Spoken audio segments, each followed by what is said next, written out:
আপনি আমাদের ইউটিউব চ্যানেলে নতুন হয়ে থাকলে চ্যানেলটি সাবস্ক্রাইব করুন। জি, আপনার নামটা কি? আমার নাম মোহাম্মদ আনোয়ারুল হক সিরাজি। জি, এই প্রতিষ্ঠানের নামটা কি একটু বলবেন? প্রতিষ্ঠানের নাম দারুস সুন্নাহ আল ইসলামিয়া মাদ্রাসা, আবদার দক্ষিণপাড়া, আফাজ মুক্তার মোড়, তেলিহাটি, শ্রীপুর, গাজীপুর। জি, আজকে আমাদের যে ইউটিউব চ্যানেল এবং আমাদের একটা ফেসবুক পেজ আছে জ্ঞানের আলো, জ্ঞানের ভুবন, সেখান থেকে এসেছি। আমরা একটা কুইজ প্রতিযোগিতার জন্য এসেছি আপনার প্রতিষ্ঠানে। তো আমরা প্রশ্ন করব, যে আমাদেরকে সঠিক উত্তর দিতে পারবে তার জন্য আমরা সাথে সাথে পুরস্কার দিয়ে দিব। যে আমরা কি অনুষ্ঠানটা শুরু করতে পারি? জি, আলহামদুলিল্লাহ, শুরু করতে পারি। আপনারা আসছেন এই জন্য আমাদের প্রতিষ্ঠানের পক্ষ থেকে, ছাত্র এবং উস্তাদের পক্ষ থেকে আপনাদেরকে আন্তরিক শুভেচ্ছা অভিনন্দন। প্রতিদিন আমরা কয় ওয়াক্ত নামাজ পড়ি? মাশাআল্লাহ, এটা সবাই পারে। মাগরিবের নামাজ কয় রাকাত? 3 রাকাত। জি, আপনি বলেন। ওই যে পিছনে। জি, দাঁড়ান। হ্যাঁ, 5 রাকাত। কি কি বলেন তো?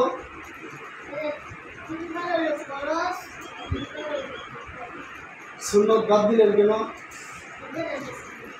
তাহলে নফল বাদ দিলেন কেন? যেহেতু সে মোটামুটি ভাবে নফল করছে, তাকে আমরা কিন্তু বিজয়ী ঘোষণা করতে পারি। হ্যাঁ, মাশাআল্লাহ। আসেন, আপনি আসেন।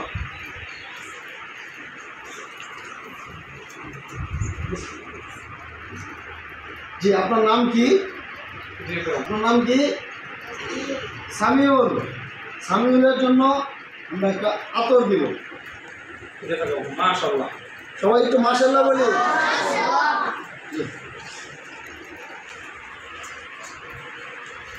আমি আবারও বলছি, যে পারবেন হাত আঙ্গাবেন, বলবেন না। পরে আমরা জিজ্ঞেস করলে বলবেন। বেতের নামাজ কয় রাকাত? আমি আগেই বলছি যে আগে উত্তর বলবেন না, হাত আঙ্গাবেন। ঠিক আছে, এখন হাত নামান। যেহেতু এখানে অনেকে হাত আঙ্গিয়েছে, আপনার উত্তরটাও সঠিক, আমরা বিজয়ী ঘোষণা করতে পারছি। পরবর্তী প্রশ্নে আমরা চলে যাব। কালেমা তাইয়্যিবার বাংলা অর্থ সহ কে পারে? দাঁড়ান, বলেন। কালিমা তাইয়্যিবা লা ইলাহা ইল্লাল্লাহু মুহাম্মাদুর রাসূলুল্লাহ। কালিমা তাইয়্যিবার অর্থ আল্লাহ তাআলা ব্যতীত ঈমানের উপযুক্ত আর কোনো মাবুদ নাই। হযরত মুহাম্মদ মুস্তাফা সাল্লাল্লাহু আলাইহি ওয়াসাল্লাম আল্লাহ তাআলার রাসূল। আলহামদুলিল্লাহ।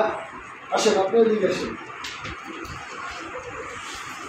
একাধিক পুরস্কার কিন্তু সে নিচ্ছে, আপনারা কেউ কিন্তু পুরস্কার নিতে পারছেন না। কয়টা পুরস্কার পেয়েছেন? 3টা। আলহামদুলিল্লাহ।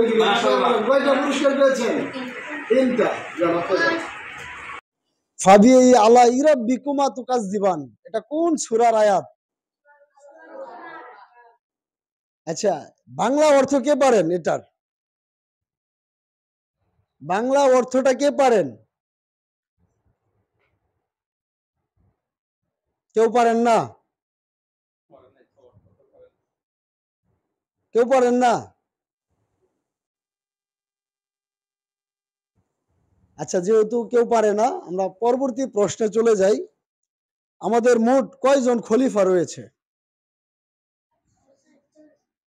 আমি তো আগে বলছি যে উত্তর যদি বলে দেন তাহলে একজন আরেকজনের কাছ থেকে শুনে বলে ফেলবে।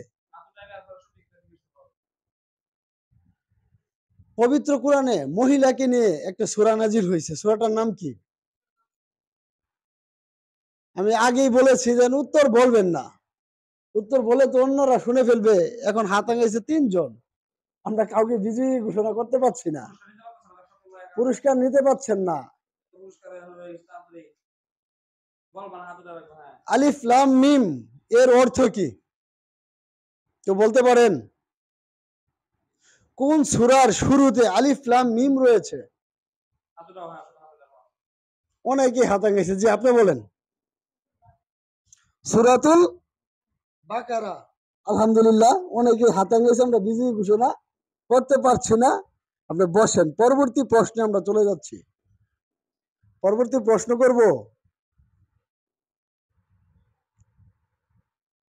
পবিত্র কোরআনে লাইলাতুল কদর সম্পর্কে একটি সূরা রয়েছে, সূরাটার নাম কি?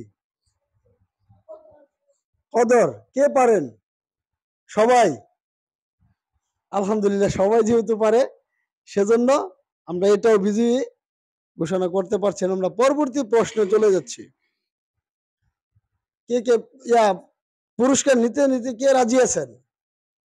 সবাই রাজি? জি, এখন আমাদের কয়েকটা প্রশ্ন করবে আমাদের উস্তাদজি, আপনাদের উস্তাদজি। দেখি উনি কয়েকটা প্রশ্ন করুক হিফজ বিভাগে। যদি ওনার প্রশ্নটা আরো সহজ হয় আপনারা পুরস্কার নিতে পারেন। জি উস্তাদজি, আপনি কয়েকটা প্রশ্ন করেন।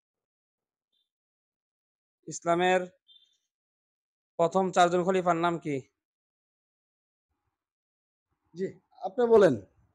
4 খলিফার নাম। হযরত জিবরাইল আলাইহিস সালাম, জোরে বলেন। 4 খলিফার নাম। হযরত জিবরাইল আলাইহিস হয়নি? আর কে কে বলছেন? জি, আপনি দাঁড়ান, বলেন। হযরত আবু বকর রাদিয়াল্লাহু আনহু, হযরত উমর রাদিয়াল্লাহু আনহু, হযরত আলী রাদিয়াল্লাহু আনহু, হযরত উসমান রাদিয়াল্লাহু আনহু। আলহামদুলিল্লাহ, উত্তর সঠিক। আসেন। মাশাআল্লাহ। সবাই বলো মাশাআল্লাহ। জি, যান। পরবর্তী প্রশ্নে চলে